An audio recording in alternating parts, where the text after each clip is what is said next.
చంద్రబాబుపై ఉక్కు పోరాట కమిటీ నేతలు ఫైర్ అయ్యారు. స్టీల్ ప్లాంట్ ప్రైవేటీకరణ కాకుండా కేంద్రంపై ఒత్తిడి తేవాలని చంద్రబాబును కోరామన్నారు.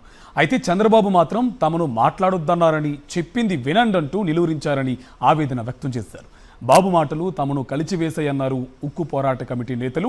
గతంలో స్టీల్ ప్లాంట్ను కాపాడుతామని చంద్రబాబు, పవన్ హామీ ఇచ్చారని, అయితే ప్రభుత్వం ఏర్పడి 2 నెలలవుతున్నా స్పందన లేదన్నారు. ఏపీపై ఆధారపడి కేంద్రంలో ప్రభుత్వం నడుస్తుందని, ఇలాంటి సందర్భంలో కేంద్రంపై ఒత్తిడి తేవాలన్నారు ఉక్కు పోరాట కమిటీ నేతలు. ఈ ఎన్డీఏ గవర్నమెంట్లో ఉన్నారు, ఆ గవర్నమెంట్ ఒత్తిడి తీసుకొచ్చి ఖచ్చితంగా ఈ స్టీల్ ప్లాంట్ కాపాడతారని మేము ఎంత ఆశపడ్డాము.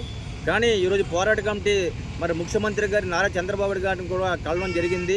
ఆయన కలిసిన తర్వాత సార్ ఇది మా పరిస్థితి, మాకు గత 3.5 సంవత్సరాల నుంచి ఇంత పోరాటం చేస్తున్నప్పుడు కూడా సరైన రా మెటీరియల్ ఇవ్వలేదు, వర్కింగ్ క్యాపిటల్ ఇవ్వట్లేదు, ఉత్పత్తి పూర్తిగా తగ్గించారు.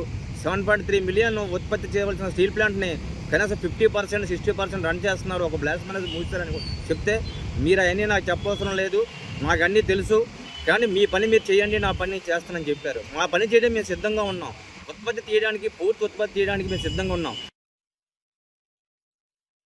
ఇది దేశ రక్షణ, దేశ యొక్క భవిష్యత్ దృష్ట్యా దేశ ఆర్థిక వ్యవస్థకు వెన్నెముక ఉండేటువంటి ప్లాంట్ కాబట్టి దీన్ని కాపాడాలని చెప్పేసి దీంట్లో పవన్ కళ్యాణ్ గారు అలాగే ముఖ్యమంత్రి గారు జోక్యం చేసుకుని మీ వంతు బాధ్యతను నెరవేర్చేసి ఈ ప్లాంట్ యొక్క భవిష్యత్తుని కాపాడాలని, తద్వారా ఈ యొక్క విశాఖ జిల్లాలో ఉన్న ప్రజలు ఏదైతే మీ మీద నమ్మకం పెట్టుకుని మీకు ఓటేజ్ గెలిపించారో ఆ నమ్మకాన్ని ఒమ్ము చేయకుండా మా యొక్క నమ్మకాన్ని మీరు నెరవేరుస్తారని చెప్పేసి, ఈ ప్లాంట్ కాపాడతారని చెప్పేసి ఈ యొక్క మీడియా పూర్వకంగా మరి ప్రజల మొత్తానికి కూడా ఉన్నటువంటి ముఖ్యమంత్రి గారికి అలాగే మరి ఉప ముఖ్యమంత్రి పవన్ కళ్యాణ్ గారికి కూడా మేము విజ్ఞప్తి చేస్తూ ఉన్నాం.